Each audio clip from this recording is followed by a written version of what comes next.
The entire village of Omuaku woke up to Obiagili screaming in the middle of the road, stark naked, 7 months pregnant and covered in her husband's blood.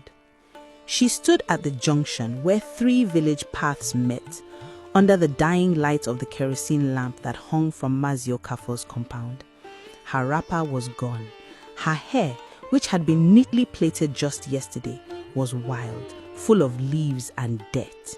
And her hands, her swollen belly, her thighs, everything was painted red. "He's dead!" she shrieked to no one and everyone. "I killed him! The bastard is dead!"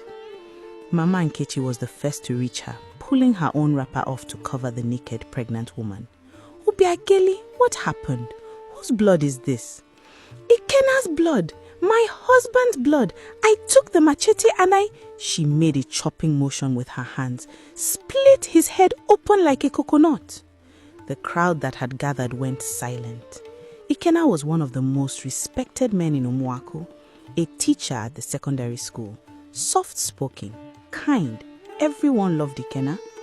And his wife had just confessed to murdering him. "Where is he?" Mazio Kafo demanded, pushing through the crowd. "Where is Ikena?" "In the bedroom, on the floor. Go and see. Go and see what I did to the lying bastard." 3 men ran toward Obiagili's compound, a small 2-room house at the edge of the village. The rest of the crowd stayed, staring at this woman who'd been normal just hours ago. Obiagili had always been quiet, reserved, the kind of wife other women pointed to as an example. See how Obiagili respects her husband? See how she never raises her voice? Now she was laughing, a high, broken sound that made children cry and adults step back. "You all thought I was the perfect wife, eh? You thought I was blessed." She spat on the ground. "Blessed? You want to know what blessing looks like?" She grabbed her pregnant belly with both bloody hands. "This thing inside me, it's not Ikena's. It's not even human." Mama Nkechi tried to calm her. "Nay, you're in shock. Let's get you cleaned up." "But I'm not in shock. I'm finally awake." Obiageli's eyes were wild, darting from face to face. "You all knew. The whole village knew what he was doing to me and nobody said anything." "Knew what?" someone asked in the crowd. "That he was killing me, slowly, every night for 2 years, killing me." The 3 men returned from the compound. Their faces were pale. Mazio Kafo spoke, his voice shaking. "Ikena is dead. His head, she wasn't lying." The crowd erupted. Women screamed. Men shouted. Someone ran to call the police from the station 3 villages away. But Obiagili just stood there, laughing and crying at the same time. "Good," she said. "Good. He deserved it. He deserved worse." They tied her hands, not gently. Mazio Kafo's son used the same rope they use for tying goats during festivals. "You are a murderer," he spat at her. "You killed a good man." "Good man?" Obiageli lunged at him, pregnant belly and all. "You don't know anything. None of you know." They dragged her to the village square and tied her to the big Iroko tree, the same tree where they held meetings and settled disputes. "We keep her here until the police come," Mazio Kafo announced. "Nobody touches her. Nobody speaks to her. She's going to prison for this." The crowd dispersed slowly, everyone whispering, throwing looks back at the pregnant woman tied to the tree. Only Mama Nkechi stayed. She approached carefully, carrying a cup of water. "Drink," she said softly. Obiageli looked at her with eyes that had gone somewhere far away. "You were always kind to me, Mama Nkechi. Drink first, then tell me what really happened." Obiageli drank. The water ran down her chin, mixing with the drying blood. "He was poisoning me," she said quietly. "For 2 years, since the day we got married. Small poison in my food. Not enough to kill me quickly, just enough to keep me weak, confused, obedient." Mama Nkechi's hand flew to her mouth. "You think I'm mad, eh? Everyone thinks I'm mad now. But I'm not. I'm the only one who's seeing clearly." She leaned forward as much as the rope allowed. The baby, this pregnancy, I didn't get pregnant the normal way. What do you mean? I mean, I never slept with Ikenna, not once in 2 years of marriage. That's impossible. You're 7 months pregnant. Exactly. Obiageli's smile was terrifying. Impossible. So where did the baby come from, Mama Nkechi? How did he get inside me? Mama Nkechi stepped back. You're not making sense. I'm making perfect sense. For the first time in 2 years, my head is clear. You want to know why? She rattled her bound hands. Because I stopped eating his food. 3 days ago, I pretended to eat, but I was throwing it away. And you know what happened? What? My mind came back. The fog lifted, and I remember things. Terrible things. Her voice dropped to a whisper. Things he did to me while I was sleeping, while I was drugged. Things he brought into our house at night. What things? People, men, sometimes women. He would drug me unconscious and then they would... She couldn't finish. Her whole body was shaking. Mama Nkechi's face had gone grey. Are you saying... I'm saying my husband was not who everyone thought he was. I'm saying this baby inside me could be from anyone. I'm saying I woke up 3 nights ago and caught him with another woman in our bed, with me in the bed, unconscious, and they were laughing. She started crying then. Real tears, not the manic laughter from before. So yes, I killed him. I waited until the woman left. I waited until he thought I was unconscious again. Then I picked up the machete we use for cutting firewood and I... She stopped, looked at her belly. And now I'm carrying a baby that I don't even know who fathered it. A baby made while I was drugged and used like a corpse. Tell me, Mama Nkechi, what kind of mother can I be to such a child? Mama Nkechi had tears streaming down her face. Why didn't you tell anyone? Why didn't you run? Tell who? Run where? You think anyone would believe me? Ikenna the teacher? Ikenna who reads to children? Ikenna who helps old women carry their loads? She laughed bitterly. I tried to tell my own mother 2 months ago. You know what she said? Endure. All marriages are hard. You adjust. The sound of a vehicle in the distance. The police were coming. They're going to take me away, Obiageli said calmly. They're going to put me in prison, maybe hang me, and everyone will remember me as the mad woman who killed her innocent husband. I'll tell them, Mama Nkechi said urgently.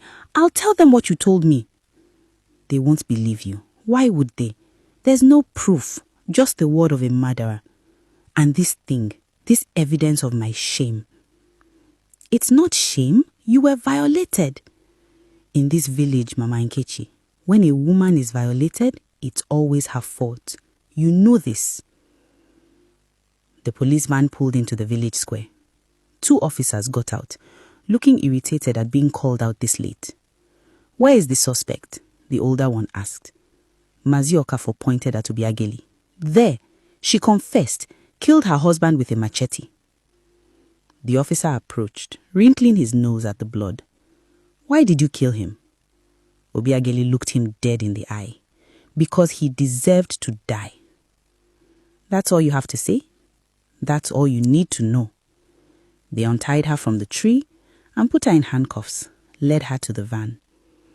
As they drove away, Obiageli looked back at the village, at all the faces watching her leave, at Mama Nkechi crying, at the compound where her dead husband lay, and she smiled. Because even if she hung for it, Ikenna would never hurt anyone again. The police station was in the main town, 40 minutes away. They threw Obiageli in a cell, a small concrete room with a bucket in the corner and nothing else. You'll see the magistrate in the morning. Then we'll transfer you to the prison to await trial. What about the baby? Obiageli asked. What happens when I give birth in prison? Not my problem. They left her there. The Pregnant Mad Woman, Part 2. 3 days after Obiageli's arrest, A woman walked into Omuako village wearing a suit that cost more than most people's yearly income, carrying a briefcase and asking questions that made the elders very uncomfortable. Her name was Adaora Okoli. She was a human rights lawyer from Lagos, and she was the younger sister of Ikena's first wife, Ngozi. Mazi Okafor met her at the village square, flanked by 4 other elders. "Madam, with all due respect, this matter is already settled," he said. "The woman confessed. She killed her husband. There is nothing to investigate." "With all due respect, Mazi," Adaora replied, her voice sharp as broken glass, "I am not asking for your permission. I am informing you that I am representing Obiageli Ikena, and I have some questions about my sister's death 15 years ago." The elders shifted uncomfortably. "Your sister died of malaria. It was tragic." "My sister was healthy as a horse her entire life, never had malaria once. Then she married Ikena and died within 6 months. Nobody found that suspicious?" "The doctors confirmed." "Doctors can be bribed, especially in a small town clinic where the head doctor was Ikena's uncle." She pulled out a folder from her briefcase. "I have been investigating quietly for years, and now, thanks to Mama Nkechi's phone call, I finally have enough to request an exhumation order." "An exhumation?" Mazi Okafor's face went pale. "You can't." "I can and I will. Because if my sister was poisoned, like Obiageli claims she was being poisoned, there will still be traces in her bones. Arsenic doesn't disappear." She handed him a court order. "You are also going to open up Ikena's house for a full police investigation, not the half-assed walkthrough they did when they collected the body. A real investigation." "The house is a crime scene. The police took photographs and removed the body. They didn't search, they didn't dust for prints, they didn't check for hidden spaces." She leaned in closer. "They didn't look under the bed." Mazi Okafor's jaw tightened. "What are you suggesting?" "I am not suggesting anything. I am telling you that Ikena was a predator, a monster, and this village protected him because he was respectable, because he was a teacher, because admitting the truth would bring shame." "You have no proof." "Then let's find proof. Open the house, let the forensics team I brought from Lagos do their job, and if I am wrong, if Ikena was the saint you all claim he was, then I will apologize publicly and pay for his funeral. And if you are right, then this village has a lot to answer for." The investigation took 6 hours. Adaora stood outside the compound, watching as her team, 2 forensic experts and a crime scene photographer, worked methodically through Ikena's house. Villagers gathered at a distance, whispering. Some looked curious, most looked angry. "She's trying to destroy a dead man's reputation," someone muttered. "Obiageli must have sent her. This is all lies. That woman was always trouble. Should have stayed with her family instead of marrying Ikena." Mama Nkechi pushed through the crowd and approached Adaora. "They hate you for digging up the past," she said quietly. "Let them hate me," Adaora replied.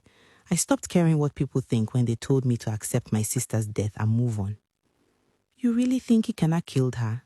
"I know he did. I just need to prove it." One of the forensic experts emerged from the house carrying a metal trunk. His face was grim. "You need to see this," he said. They opened the trunk on the ground outside. Inside were things that made even Adaora, who'd prosecuted rapists and murderers for 10 years, feel sick. Photographs. Hundreds of them. Women in various states of unconsciousness. Women being violated. Women who clearly had no idea they were being photographed. Journals. Detailed journals describing dates, methods, drugs used, reactions. And at the bottom, a collection of ID cards. 12 of them. 12 different women. Ngozi Okoli was the first card in the stack. Adaora's hands shook as she picked it up. Her sister's smiling face stared back at her from a photo taken 20 years ago. "Trophies," the forensic expert said quietly. He kept trophies of all his victims. The crowd had gone silent. Some people were close enough to see what was in the trunk. Mama Nkechi made the sign of the cross. Jesus Christ! That's not all, the photographer said, imagine with a laptop. He recorded everything, years of footage, hidden cameras in the bedroom, the bathroom, even the kitchen. How many victims? Adara asked, though she already knew from the ID cards. We found evidence of 12 so far, but there might be more. We're still searching. Masi Okafor had pushed to the front of the crowd. His face was ashen. This cannot be real. Ikenna was a good man. Ikenna was a serial rapist. Adaora's voice cracked like a whip. He drugged women, he violated them, he documented it like it was a hobby. And you all, she turned to the crowd, you all let him walk around like a pillar of the community. We didn't know, someone shouted. You didn't want to know. How many women in this village complained about their marriages and were told to endure? How many women went mad or disappeared and you just accepted it? Silence. I asked around before I came here. In the past 10 years, 7 women from this village either committed suicide, went insane, or vanished. 7. And nobody thought that was strange? Nobody connected the dots? We thought bad luck, Masi Okafor stammered. Bad luck or bad men that you refuse to hold accountable? A woman in the crowd stepped forward. She was elderly, bent with age. My daughter, she said, her voice cracking. My daughter Chinwe, she married a man from 3 villages over. 5 years ago, she came home screaming that her husband was poisoning her, that he was doing terrible things while she slept. We took her to the prophet. He said she was possessed by demons. We took her to the hospital. They said she was schizophrenic. Tears ran down the old woman's face. She is in a psychiatric facility in Enugu now, completely mad, lost her mind, and we all believed she was just sick. Another woman spoke up. My niece, similar story. She claimed her husband was drugging her. We didn't believe her either. More voices, more stories. Women who'd been called crazy, dramatic, attention-seeking, possessed. All of them claiming the same things Obiageli had claimed. Adaora looked at the growing pile of evidence, at the faces of the 12 women in the photographs, some she recognized now from the stories being shared. These women need justice, Adaora said, and Obiageli needs to be freed. She didn't commit murder. She committed self-defense against a prolonged pattern of abuse, drugging, and sexual assault. She still killed him, Masi Okafor said weakly. Yes, and I'm going to make sure she gets a medal for it. The trial happened 3 months later. By then, the story had exploded beyond Umuaku. National news, international coverage. The village of silent screams, one headline called it. Obiageli sat in the defendant's box, 8 months pregnant now, wearing a simple dress that Adaora had bought her. She looked different, calmer. The wild madness was gone from her eyes. In its place was something harder, colder. The prosecutor, a young man clearly uncomfortable with the case, presented the facts. Obiageli had killed her husband with a machete. She had confessed. The evidence was clear. Then Adaora stood up. She spent 4 hours meticulously destroying Ikenna's reputation. She presented the trunk of evidence, the photographs, the videos, the journals. She brought in forensic experts who testified that Obiageli's hair and blood showed high levels of sedatives, evidence of chronic poisoning. She brought in Mama Nkechi, who testified about Obiageli's confession that night. She brought in the old woman whose daughter was in the psychiatric facility, and the woman whose niece had disappeared, and 5 other women who survived similar abuse in the region. She presented the exhumation report on her sister Ngozi, poisoned with arsenic over several months. By the time she was done, there wasn't a dry eye in the courtroom. The prosecutor barely put up a fight. The judge, a woman in her 60s, looked at Obiageli for a long moment. Mrs. Ikenna, do you have anything to say before I deliver my verdict? Obiageli stood slowly, heavily pregnant, hands folded over her belly. I want to say to every woman who's been called crazy for speaking the truth, you weren't crazy, you were right. They just didn't want to listen. She sat back down. The judge cleared her throat. After reviewing all the evidence, this court finds that Obiageli Kenna acted in self-defense against a prolonged pattern of abuse, drugging, and sexual assault. The killing of Ikenna Okafor, while tragic, was a direct result of his own criminal actions. Gasps from the gallery. Furthermore, this court recommends that the Inspector General of Police launch a full investigation into similar cases across the region, and that the Umuaku Village Council be investigated for their failure to protect vulnerable women. She banged the gavel. Obiageli Ikenna, you are free to go. Case dismissed. The courtroom erupted. Obiageli sat very still, as if she couldn't believe what she had heard. Adara rushed to her, wrapped her in a fierce hug. You are free, you are free. The baby, Obiageli whispered. What about the baby? You raise her, and I'll help you. You're not alone anymore. 2 weeks later, Obiageli went into labor. She gave birth in a private hospital in Lagos, paid for by the donations that had poured in from women's rights organizations across the country. The labor was long, difficult. At one point, the doctors worried they might lose both mother and child. But at dawn, a baby girl was born, healthy, perfect, with her mother's eyes. The nurses cleaned her and placed her in Obiageli's arms. She's beautiful, Adara said, standing beside the bed. Obiageli looked down at her daughter. This impossible child made from trauma and rage and the collective pain of 12 murdered women. The baby opened her eyes, and Obiageli could have sworn, just for a moment, she saw them, all 12 ghosts, standing around the bed, smiling. Thank you, Obiageli whispered. They faded. What will you name her? Adara asked. Obiageli thought for a moment. Ifeoma, she said finally. Good thing. That's perfect. Obiageli kissed her daughter's forehead, and for the first time in 2 years, she felt something she thought she'd never feel again. Hope. 12 years later, strange things started happening to the men of Umuaku village. It began with Mazi Okafor. He woke up one morning unable to speak. His mouth worked, but no sound came out. The doctors found nothing wrong, no medical explanation. He could only communicate by writing, and everything he wrote was a confession.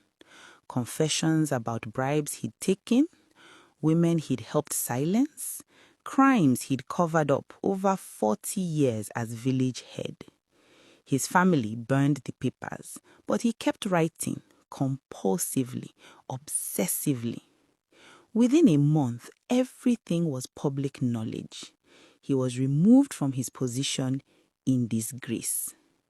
Then it was Ikenna's uncle, the doctor who'd falsified Ngozi's death certificate. He developed a condition where every time he lied, he vomited blood.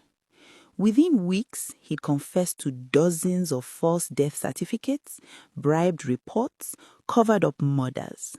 He lost his medical license and went to prison. One by one, the men who'd enabled Ikenna, who'd silenced his victims, who'd maintained the culture of abuse in Umuaku, fell. Some went mad, some went to prison, some simply disappeared.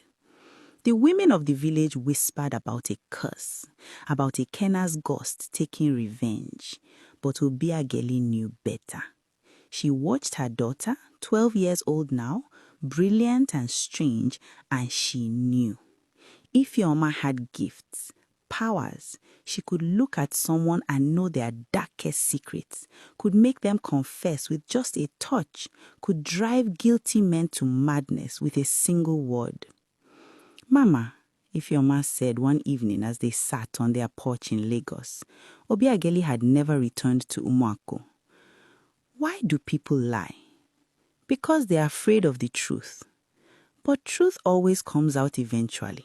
Why not just tell it from the start? Because people think they can hide, think they can get away with things. Ifeoma thought about this. I don't like liars. I know, baby. Especially men who hurt women and lie about it. Obiageli looked at her daughter sharply. What do you know about that? Everything. Ifeoma's eyes were old, too old for 12. I remember them, the 12 women. They are still with me. They show me things, tell me things. What did they tell you? That I'm supposed to fix what they couldn't, make sure no more women are silenced. She looked at her mother.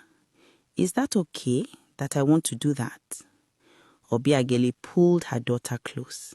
That's more than okay. That's purpose. They sat in comfortable silence. Then Ifeoma spoke again. There's a man in Umuaku, Mazie Eze's youngest son. He's been doing bad things to his wife, hitting her, worse. How do you know? I can feel it, the same way I felt all the others. She looked up at her mother. Can we help her? Obiageli thought about saying no, about keeping her daughter away from all of this, about protecting her from the darkness. But then she remembered that night, tied to a tree, covered in blood, thought to be mad, and she remembered the 12 women who'd saved her. Yes, she said, we can help her. That weekend, they drove to Umuaku. The village had changed. New leadership, new rules, women on the council now, stricter punishments for domestic violence. But some things never change. Some men still think they can get away with murder. Obiageli and Ifeoma walked straight to Mazie Eze's compound. The son, Obina, answered the door. He was surprised to see them. Obiageli, what are you doing here? We need to talk to your wife. She's not feeling well. Maybe another time. Now, Ifeoma said. Her voice carried something that made Obina step back involuntarily. His wife appeared behind him, young, maybe 20, with bruises poorly hidden under makeup. She saw Obiageli and her eyes filled with tears. Please, she whispered, help me. Obina grabbed her arm. Get inside. These women are leaving. Ifeoma stepped forward, placed one small hand on Obina's chest. You're going to let her go. You're going to confess everything you've done to her. And then you're going to turn yourself in to the police. Get your hands off me, you little. The moment he tried to push her away, something happened. His eyes went wide. His mouth opened in a silent scream. And then he started talking. Everything. Every hit, every threat, every rape, every time he'd made his wife lie to cover his abuse. He couldn't stop. The words poured out like vomit. His father came running. Neighbors gathered. They all heard. Every single word. When Obina finally collapsed, sobbing and broken, Ifeoma turned to the wife. You're free now. He can't hurt you anymore. The woman fell to her knees, clutching Ifeoma's hands. Thank you, thank you. As they walked back to their car, Obiageli asked her daughter, how did you do that? I don't know exactly. I just show them the truth. Make them see themselves the way their victims see them. Make them feel what they made others feel. She looked up at her mother. Is that wrong? No, baby, that's justice. They drove home. Behind them, Umuaku village was changing again. Because Ifeoma had just sent a message. The days of silent screams were over. Now the truth would be heard, whether people wanted to hear it or not. The Pregnant Mad Woman, Part 4. 20 years after Obiageli killed her husband, her daughter Ifeoma stood in front of the Nigerian Senate proposing a law that would change everything. She was 32 now, a lawyer like Adaora, but where Adaora fought in courtrooms, Ifeoma fought in the halls of power. The Silent Scream Prevention Act was her baby. Mandatory investigations of any woman claiming abuse, severe penalties for officials who dismissed or silenced victims, automatic disqualifications for men accused by 3 or more women, even without conviction. The male senators hated it, called it a witch hunt, called it anti-family, called it Western influence corrupting traditional values. But Ifeoma had something they didn't. An entire generation of women who'd grown up hearing about the pregnant mad woman of Umuaku. Women who'd been inspired by Obiageli's story. Women who were done being silent. And when the vote came, enough female senators and progressive male allies pushed it through. Barely, but it passed. Obiageli watched from the gallery, tears streaming down her face. After the session, mother and daughter stood outside the Senate building, facing a crowd of journalists. "Mrs. Ikena," one reporter called out, "how does it feel to see your daughter accomplish this?" Obiageli took the microphone. 20 years ago, I was called mad for speaking the truth. I was tied to a tree like an animal. I was told I was a murderer for defending myself. She looked at Ifeoma. Today, that same truth is law. That same madness is now called sanity. Do you regret killing your husband? The question hung in the air. Obiageli thought about Ikena, about the 12 women, about all the years of pain.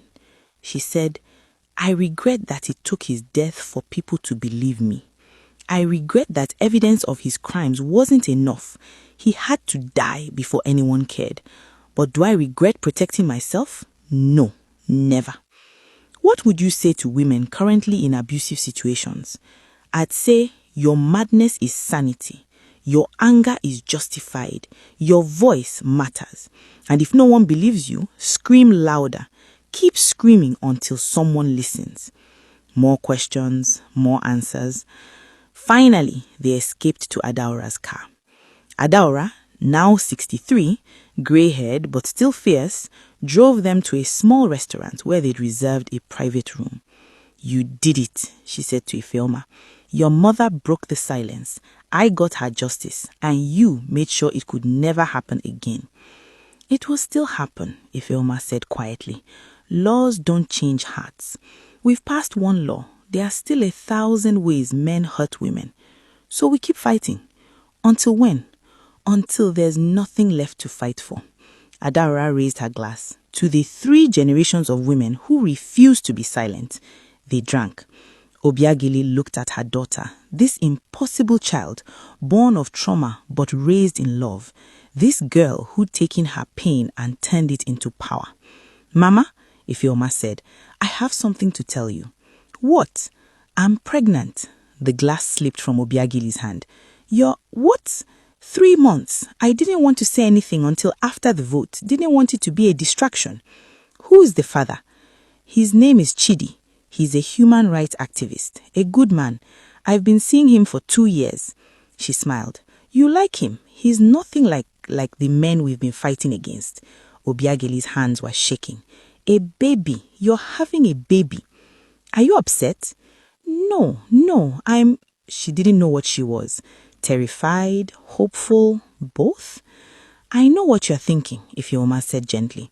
"You're thinking about your pregnancy, about everything that happened, about whether I can be a good mother after everything I've seen." "Can you?" Obiageli whispered. "I don't know, but I'm going to try. And I have you, and Auntie Adaora, and a whole community of women who've survived. That's more than most people have." Adaora wiped her eyes. "A baby. God, we're getting old." They laughed, cried, hugged.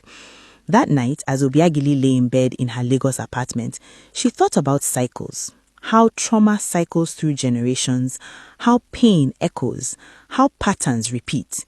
But also how breaking cycles is possible, how one woman's madness can become the next generation's sanity, how a daughter can heal what wounded her mother.